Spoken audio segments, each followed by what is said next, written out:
अस्सलाम वालेकुम एवरीवन, मेरे चैनल में खुशामदीद। आज मैं आपको बताने वाली हूँ छोटे से गमले का बड़ा मौजज़ा, सेम की फली की हार्वेस्टिंग।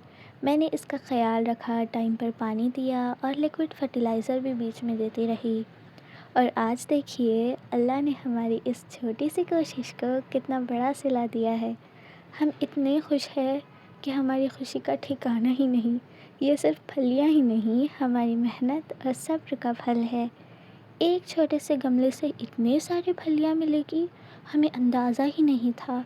आज हमने सीखा थोड़ी सी मेहनत और देखभाल से हमारा घर बागीचा भी बन सकता है।